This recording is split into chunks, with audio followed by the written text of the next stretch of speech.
안녕하세요. 여러분, 비뇨기과 전문의 이지영입니다. 진료실에서 환자분들을 뵙다 보면 머리가 희끗희끗한 60대, 70대 아버님들께서 진료가 다 끝나갈 무렵에야 아주 조심스럽게 그리고 쑥스럽게 꺼내시는 질문이 하나 있습니다. 어쩌면 오늘 영상을 클릭하신 분들 중에도 똑같은 고민을 마음속에 품고 계신 분들이 많으실 거라 생각해요. 겉으로는 태연한 척하지만 속으로는 내 나이에 이런 걸 궁금해해도 되나 싶어 차마 남에게 묻지 못했던 이야기. 바로 중년 이후에 홀로 하는 사랑, 즉 자위행위의 빈도에 관한 문제입니다. 많은 분이 인터넷이나 주변 친구들에게서 이런저런 이야기를 듣습니다. 어떤 사람은 나이가 들어도 힘 닿는 데까지 매일 해야 건강하다라고 큰 소리를 치기도 하고, 또 어떤 사람은 이제는 지내기 마르는 시기니 아예 손을 딱 끊어야 오래 산다라고 겁을 주기도 하지요. 도대체 누구 말이 맞는 걸까요? 매일 하는 것이 과연 내 몸에 득이 될까요? 아니면 독이 될까요? 30년 넘게 남성들의 비뇨기, 건강을 지켜온 의사로서 오늘 그 정답을 아주 명쾌하고 따뜻하게 풀어드리려 합니다. 우선 결론부터 말씀드리자면 세상의 모든 남성에게 똑같이 적용되는 마법의 숫자는 존재하지 않습니다. 사람마다 얼굴 생김새가 다르듯 전립선의 상태와 혈관의 탄력, 그리고 남성 호르몬의 수치가 모두 다르기 때문이지요. 하지만 의학적으로 보았을 때 분명히 우리 몸이 가장 편안해하고 건강해지는 황금 리듬은 존재합니다. 오늘 저와 함께 그 리듬을 찾아보시죠. 이것은 단순히 부끄러운 욕구를 해소하는 차원의 문제가 아닙니다. 여러분의 혈관이 얼마나 힘차게 뛰는지, 호르몬이 얼마나 조화롭게 균형을 이루는지, 그리고 남성의 제2의 심장이라 불리는 전립선이 얼마나 건강한지를 확인하는 아주 중요한 의학적 지표가 되기 때문입니다. 우리가 자위행위를 얼마나 자주 해야 하는지 결정하기 위해서는 먼저 우리 몸 안에서 이 행위가 일어날 때 어떤 변화가 생기는지를 정확히 이해해야 합니다. 단순히 기분이 좋아지고 끝나는 것이 아니라 우리 몸 전체가 참여하는 거대한 생명 활동이기 때문입니다. 성적인 흥분을 느끼는 순간 우리 뇌에서는 쾌락을 담당하는 도파민이라는 신경 전달 물질이 폭포수처럼 쏟아져 나옵니다. 동시에 심장은 평소보다 훨씬 빠르고 강하게 펌프질을 시작하지요. 이때 맑은 혈액이 혈관을 타고 순식간에 골반과 성기 쪽으로 몰리게 되는데, 이것은 마치 댐의 수문을 열어 물을 방류하는 것과 같은 엄청난 혈류의 이동입니다. 그리고 절정에 도달하는 순간 골반 근육들이 규칙적으로 강하게 수축하며 쌓였던 에너지를 분출합니다.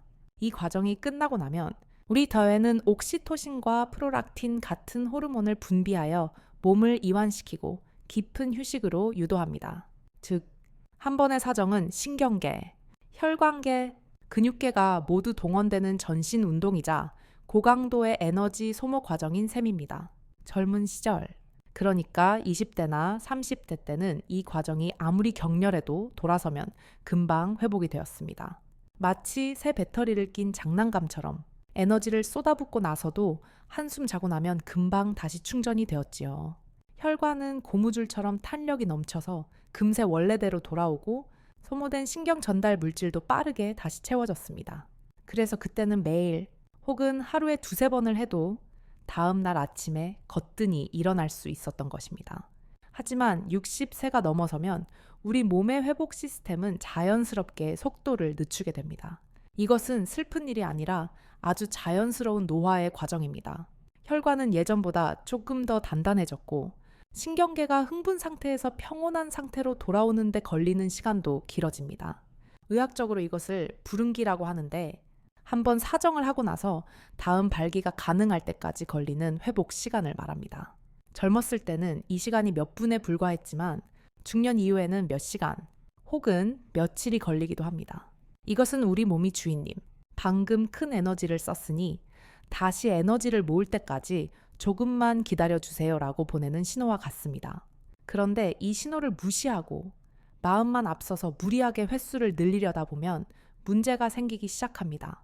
그렇다고 해서 이제 늙었으니 아예 하지 말아야겠구나 라고 생각하신다면 그것은 더 큰 오해입니다. 오히려 적당하고 규칙적인 배출은 전립선 건강의 필수적인 요소이기 때문입니다. 전립선은 끊임없이 전립선액이라는 분비물을 만들어내는 공장과 같습니다. 이 공장에서는 기계가 돌아가듯 매일 액체를 생산하는데 만약 오랫동안 배출하지 않고 쌓아두기만 하면 어떻게 될까요? 고인 물이 썩는다는 옛말처럼 배출되지 못한 전립선액은 전립선 내부의 압력을 높이고 염증을 유발하거나 조직을 붓게 만들 수 있습니다. 이것이 바로 우리가 흔히 걱정하는 전립선 비대증이나 전립선염의 원인이 되기도 하지요. 그래서 비뇨기과 의사들은 규칙적인 순환을 강조합니다. 적절한 주기로 물을 빼주어야 새로운 맑은 물이 차오르고 조직이 부드럽게 유지되며 혈액 순환도 원활해지기 때문입니다. 마치 자동차 엔진 오일을 제때 갈아주어야 차가 잘 나가는 것과 똑같은 이치입니다. 그렇다면 과연 적절하다는 것은 어느 정도를 말하는 것일까요? 단순히 옆집 친구가 일주일에 한 번 한다고 해서 나도 그래야 하는 것은 아닙니다. 나의 체력, 현재 앓고 있는 질병, 그리고 평소의 생활 습관에 따라 그 기준은 완전히 달라져야 합니다. 지금부터 제가 말씀드리는 내용은 교과서에 나오는 딱딱한 이론이 아니라 수만 명의 환자분을 만나며 얻은 임상 경험과 최신 연구 결과를 종합한 실질적인 지침입니다. 우선 하버드 대학에서 발표한 유명한 연구 결과를 하나 소개해 드리겠습니다. 이 연구에서는 한 달에 약 21번 정도 사정을 하는 남성들이 그렇지 않은 남성들에 비해 전립선암 발병 위험이 현저히 낮았다는 결과를 발표했습니다. 물론 이 숫자는 20대부터 50대까지의 평균적인 남성을 대상으로 한 것이기 때문에 60세가 넘으신 우리 아버님들에게 그대로 적용하기에는 무리가 있습니다. 한 달에 21번이면 거의 매일 해야 한다는 뜻인데 현실적으로 중년 이후의 체력으로는 쉽지 않은 일이지요. 하지만 이 연구가 우리에게 시사하는 바는 명확합니다. 전립선은 쓰면 쓸수록, 비우면 비울수록 건강해진다는 사실입니다. 중요한 것은 횟수 그 자체가 아니라 꾸준함과 규칙성입니다. 우리 몸의 혈관 내피세포에서는 산화질소라는 아주 중요한 물질이 나옵니다. 이 산화질소는 혈관을 확장시켜 피가 잘 통하게 만드는 역할을 하는데 발기가 되기 위해서는 이 물질이 반드시 필요합니다. 그런데 안타깝게도 나이가 들수록 체내 산화질소 생산량은 급격히 줄어듭니다. 엔진의 연료가 부족해지는 것과 비슷합니다. 이때 규칙적인 성생활이나 자위행위는 우리 몸이 산화질소를 계속 만들어내도록 자극하는 훌륭한 훈련이 됩니다. 자주 사용하지 않는 기계가 녹이 슬어 뻑뻑해지는 것처럼 우리 몸의 발기 조직도 오랫동안 사용하지 않으면 섬유화가 진행되어 딱딱해지고 퇴화합니다. 나중에 정말 필요할 때 말을 듣지 않게 되는 것이지요. 그래서 저는 환자분들에게 항상 이렇게 말씀드립니다. 아버님, 자위는 부끄러운 일이 아니라 내 몸의 혈관과 전립선을 위한 정기적인 재활, 운동이라고 생각하세요. 하지만 운동도 과하면 부상이 따르듯 자위 역시 내 몸의 회복 속도를 무시하고 과도하게 몰아붙이면 오히려 독이 됩니다. 특히 당뇨나 고혈압이 있으신 분들 혹은 만성 피로에 시달리는 분들은 일반적인 기준보다 훨씬 더 긴 회복 시간이 필요합니다. 건강한 60대 이상의 남성을 기준으로 보았을 때 가장 이상적이고 안전한 리듬은 대략 3일에서 5일에 한 번 정도입니다. 일주일에 한 번에서 2번 정도가 되겠지요. 이 정도 간격은 전립선에 나쁜 액체가 쌓이지 않도록 적절히 비워주면서도 우리 몸의 신경계와 호르몬이 다시 원상복구될 수 있는 충분한 휴식 시간을 보장해줍니다. 어떤 분들은 선생님, 저는 일주일에 한 번도 힘든데요 라고 하시고 또 어떤 분들은 저는 이틀에 한 번도 거뜬합니다 라고 하십니다. 맞습니다. 바로 그 느낌이 정답입니다. 제가 제시한 3일에서 5일이라는 숫자는 평균적인 가이드라인일 뿐 절대적인 법이 아닙니다. 중요한 것은 행위 그 자체가 아니라 행위가 끝난 다음 날의 컨디션입니다. 만약 어제 거사를 치르고 나서 오늘 아침에 일어났는데 개운하고 머리가 맑으며 활력이 넘친다면 그것은 아주 건강한 빈도입니다. 하지만 반대로 하고 나서 다음 날 아침에 몸이 물먹은 솜처럼 무겁고 허리가 뻐근하거나 하루 종일 멍한 느낌이 든다면 그것은 몸이 주인님, 지금은 무리입니다. 조금 더 쉬게 해주세요 라고 보내는 경고 신호입니다. 이 신호를 무시하고 습관적으로 혹은 강박적으로 횟수를 채우려다 보면 우리 몸은 방어 기제를 작동시켜 점점 더 반응하지 않게 됩니다.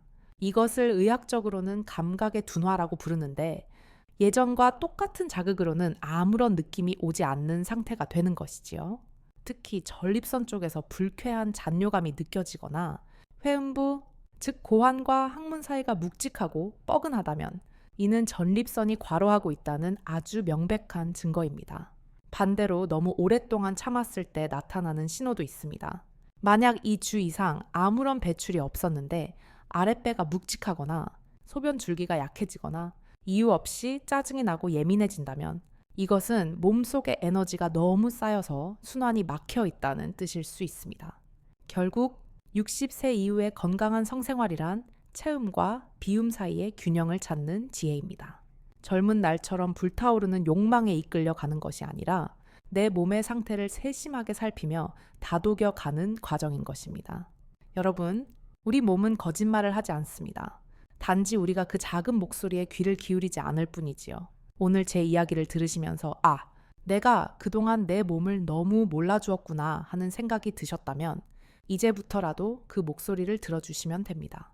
이어지는 내용에서는 내 몸이 보내는 구체적인 과부하 신호들을 어떻게 알아채는지, 그리고 단순히 횟수를 조절하는 것을 넘어 무엇을 먹고 어떻게 생활해야 여든까지도 건강한 남성성을 유지할 수 있는지에 대해 더 깊이 있는 이야기를 나누어 보도록 하겠습니다.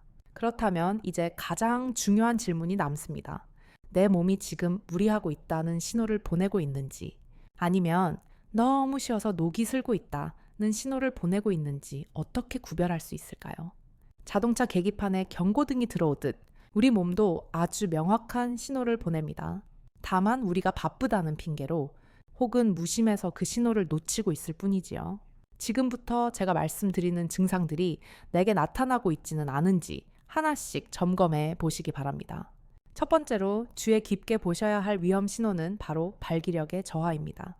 마음은 굴뚝 같고 흥분도 충분히 했는데 막상 몸이 따라주지 않거나 강직도가 예전만 못하다면 이것은 아주 강력한 경고입니다. 많은 분이 이럴 때 내가 늙어서 기운이 다 했나 보다라며 좌절하시거나 혹시나 하는 마음에 정력에 좋다는 보양식부터 찾으십니다.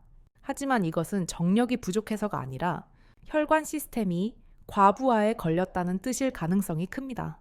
앞서 말씀드린 것처럼 발기가 되려면 혈관 내피세포에서 산화질소가 충분히 나와야 하는데 너무 잦은 사정은 이 산화질소 저장고를 바닥나게 만듭니다. 헬스장에서 무리하게 운동을 하면 다음날 근육이 덜덜 떨리고 힘이 들어가지 않는 것과 똑같은 이치입니다. 이럴 때는 억지로 힘을 쓰려 하지 마시고 며칠간 푹 쉬면서 혈관이 다시 탄력을 회복할 시간을 주셔야 합니다. 휴식이야말로 최고의 보약인 셈이지요.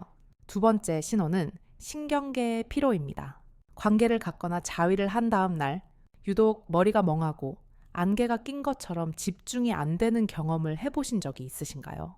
단순히 몸이 나른한 것을 넘어 기분이 가라앉고 만사가 귀찮아지는 무기력증이 찾아온다면 주의하셔야 합니다. 사정하는 순간 우리 뇌는 엄청난 양의 신경 전달 물질을 소모합니다.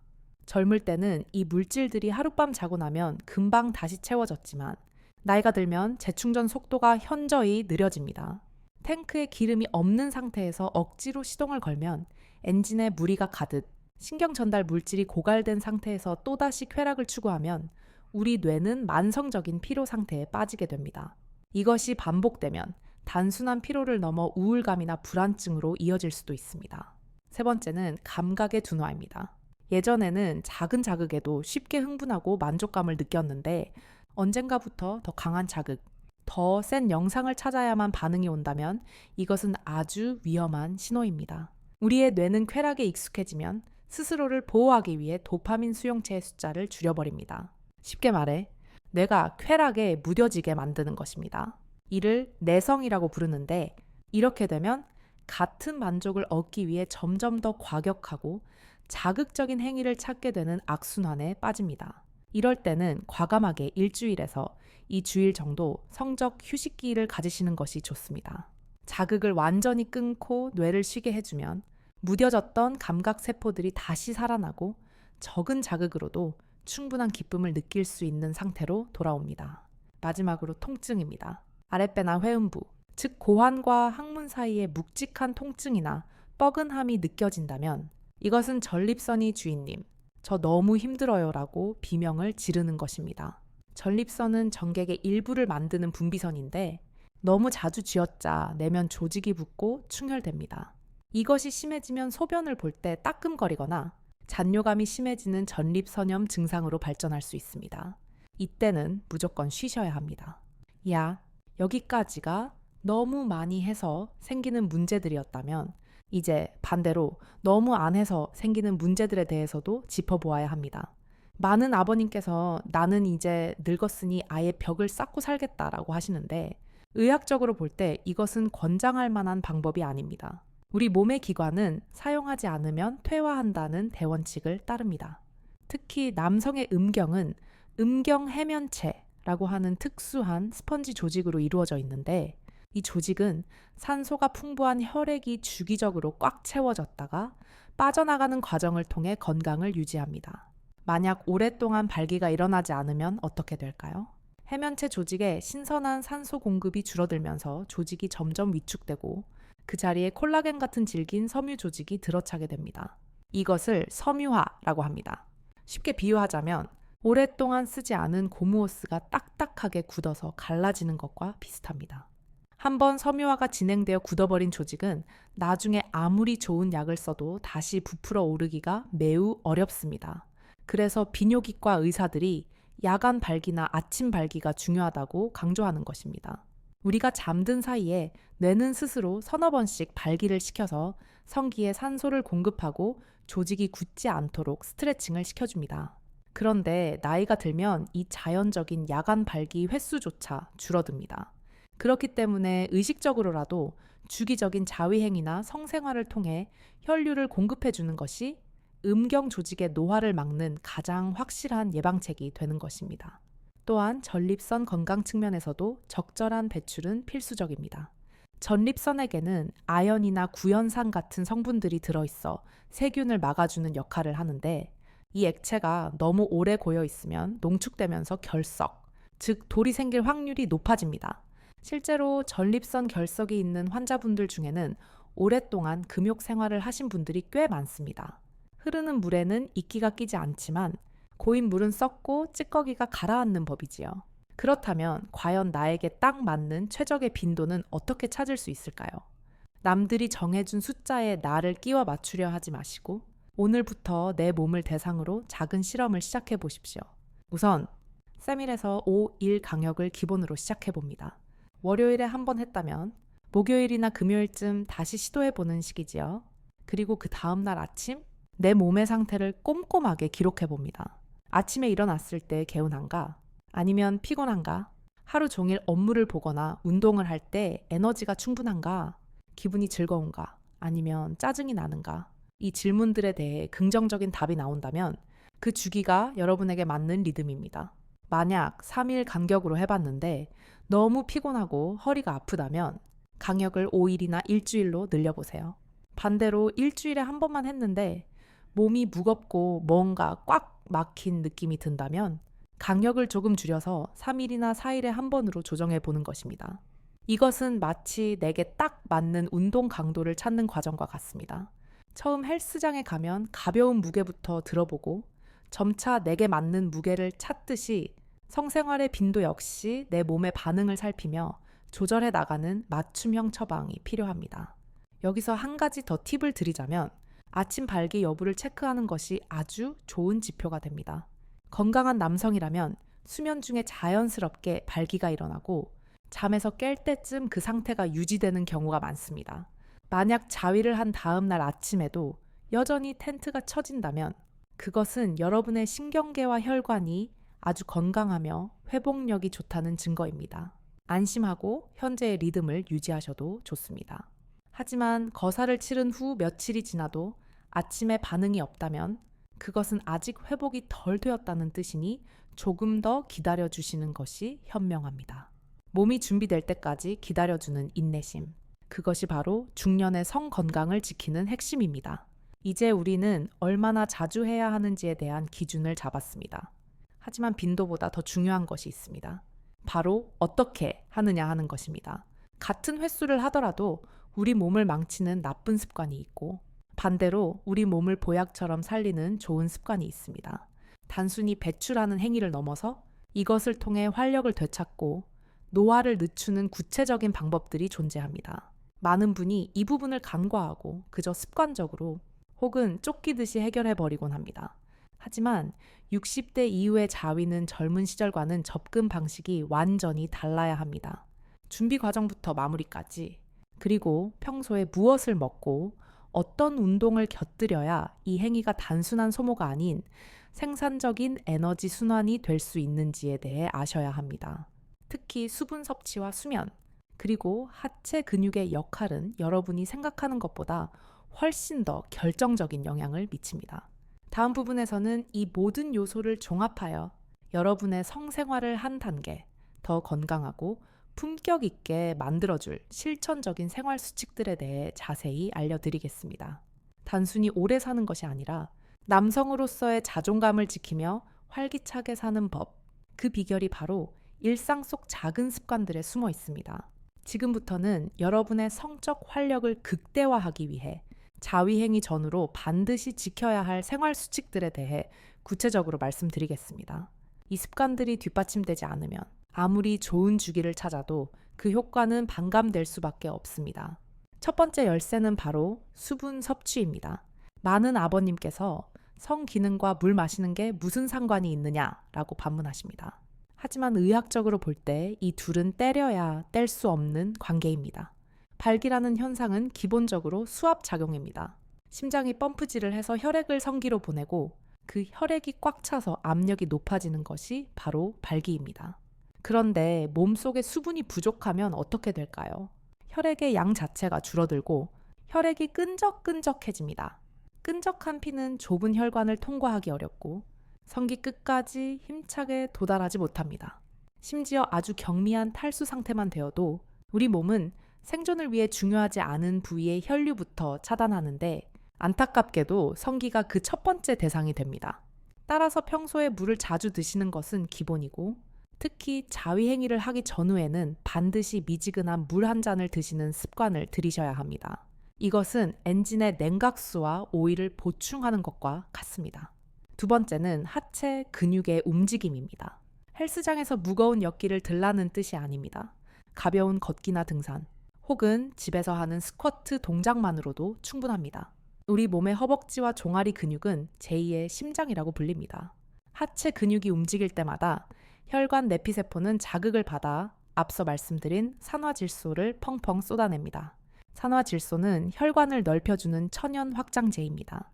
규칙적인 하체 운동을 하는 분들은 그렇지 않은 분들에 비해 산화질소 수치가 월등히 높고 이는 곧 필요할 때 성기로 피를 보내는 능력이 탁월하다는 뜻입니다.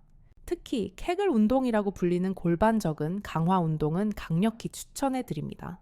소변을 보다가 중간에 끊을 때 힘이 들어가는 그 근육을 평소에 앉아 있을 때나 누워 있을 때 수시로 조였다, 풀었다 해보세요. 이 근육이 튼튼하면 발기 강직도가 좋아질 뿐만 아니라 사정할 때의 쾌감도 훨씬 강렬해집니다. 나이가 들면 사정하는 힘이 약해져서 전객이 흐르듯이 나오는 경우가 많은데 이 운동이 그 힘을 되찾아줍니다. 세 번째 필수 요소는 질 좋은 수면입니다. 남성 호르몬인 테스토스테론은 우리가 깨어 있을 때가 아니라 깊은 잠에 빠져 있을 때 주로 생성됩니다. 하루에 5시간도 못 주무시거나 자다가 자주 깨시는 분들은 테스토스테론 수치가 급격히 떨어질 수밖에 없습니다. 수면 부족은 선교감퇴의 가장 큰 원인 중 하나입니다.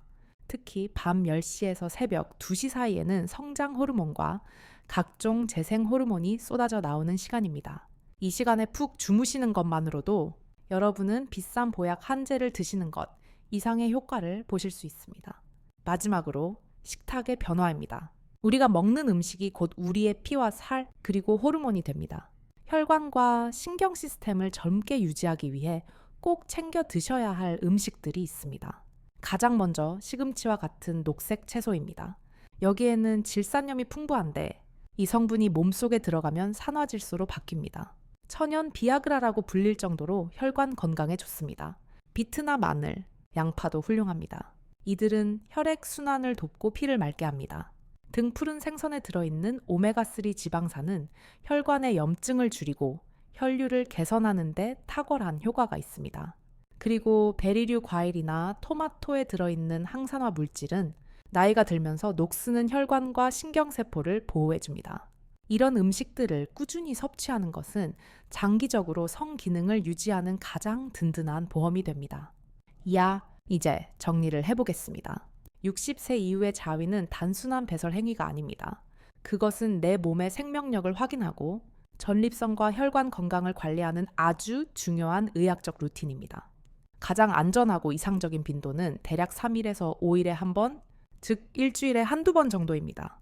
이 리듬은 전립선에 노폐물이 쌓이는 것을 막아주면서도 우리 몸이 충분히 회복하고 재충전할 수 있는 시간을 벌어줍니다. 하지만 다시 한번 강조하건대 이 숫자에 얽매이지 마십시오. 가장 정확한 정답은 여러분의 몸이 알고 있습니다. 하고 나서 다음날 개운하고 활력이 넘친다면 그것이 정답이고, 피곤하고 힘들다면 조금 쉬어가는 것이 정답입니다. 죄책감을 가질 필요도, 남 눈치를 볼 필요도 없습니다. 이것은 누구에게 해를 끼치는 일이 아니라 나 자신의 건강을 돌보는 지극히 자연스럽고 인간적인 행위이기 때문입니다. 젊은 시절처럼 불같이 타오르지는 않아도 괜찮습니다. 은은하게, 하지만 꾸준하게 타오르는 숯불처럼 여러분의 성생활도 중년의 품격에 맞게 변화해가면 됩니다.